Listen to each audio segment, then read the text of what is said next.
नमस्कार मुलींनो, वंदना माळवदे किचनमध्ये तुमचं स्वागत आहे। आज आहे तुम्हाला पनीर मटर दाखवते। हिरवा वाटाणा आपण चांगला घेतला या पाव किलो आणि ही पाव किलो पनीर। आता त्याच्यासाठी टमाटा, काजू, आलं, लसूण आणि कांदा हे सगळं आता आपण एकत्र तळून घेऊ, भाजून घेऊ। आपण एक उकळी तेल टाकू कांदा टमाटा परतायला। कांदा टमाटा, हा लसूण, आलं, हा कांदा हे समजा सगळं परतून घ्यायचं।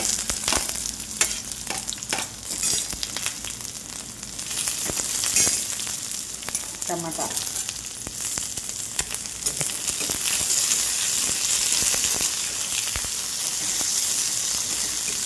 मी 4-5 काजू,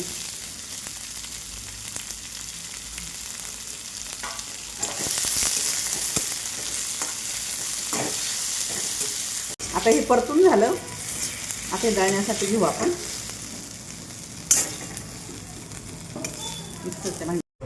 कढईत तेल टाकलं।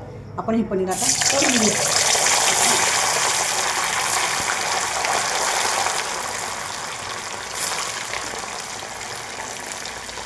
लाल पण नाही करायचं आणि ते असं शॅलो फ्राय सारखं करायचं।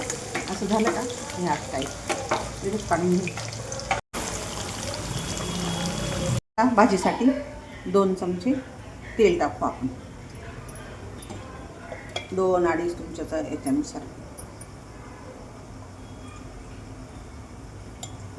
फोडणीसाठी काय घेतलं साहित्य, दालचिनी 2 तुकडे, 4-5 मिरी, 4-5 लवंग, 2 तेजपानं, 2-3 हिरव्या मिरच्या, गरम मसाला, धना पावडर, पनीर मसाला आणि किचन किंग मसाला आणि ही लाल तिखट थोडंसं आपलं तरीवाली लाल तिखट।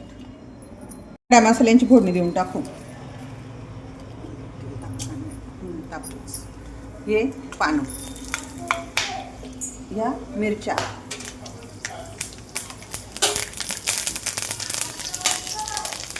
हा मसाला परत थोडासा त्याला टाकून घेऊ आपण। 5-1 मिनटं परतून घेतलं। हे तेल सुटायला लागलं याला। आता हे सगळे मसाले आपण त्याच्यात टाकून द्यायचे। धना पावडर, तरीवाली मिरची आणि हे जळणार नाही याची काळजी घ्यायची थोडीशी पटकन।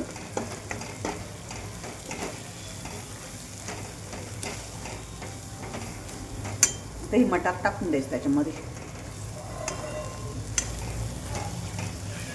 मटार शिजल्यासाठी थोडंसं पाणी टाकायचं, झाकण ठेवून द्यायचं।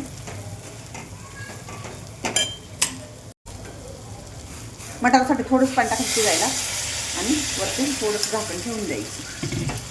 थोड्या वेळ झाकण ठेवून ते 5-1 मिनिटं हे मटार शिजू द्यायचं। आता चवीनुसार मीठ टाकायचं राहील, चवीनुसार मीठ। हे मटार चांगलं शिजवून घेतलं का मग पनीर टाकायचं। थोडं शिजू द्या चांगलं तेल सुटेपर्यंत, झाकण ठेवून।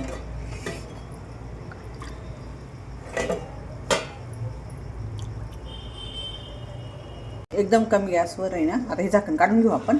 एकदम कमी गॅसवर आहे ना, ह्या मसाल्यामध्ये चांगलं हे वाटाणा शिजवून घेतला आपण। एकदम छान शिवले बघा, मऊ झाले, एकदम मऊ झाल्याशिवाय नाही। आणि त्याच्यात आता पनीर टाकून द्यायचं। ग्रेव्ही पण छान झालेली आहे का। हे पनीर थोडं थोडं सोडून द्यायचं त्याच्यामध्ये आणि मीडियम गॅसवर चांगलं शिजू द्यायचं। उकळीपर्यंत चांगली मोठी उकळी घ्या एक, आणि मीडियम गॅसवर थोडं शिजू द्या। भाजी पण इतकी छान सुंदर झाली आहे, कलर पण तिचा छान आला आहे, तरी पण छान आली, खमंग वास पण सुटला आहे घरामध्ये। हे बघा पनीर वाटाणा भाजी आपली तयार झाली। आता त्याच्यावर थोडीशी कोथिंबीर टाकू आणि माझ्या पद्धतीने करून बघा अशी भाजी, इतकी सुंदर छान वास पण सुटलाय घरामध्ये, एकदम छान लागेल। या पद्धतीने नक्की करा, नक्की करा। लाईक करा, शेअर करा, सबस्क्राईब पण करा, तुम्हाला आवडेलच ही भाजी।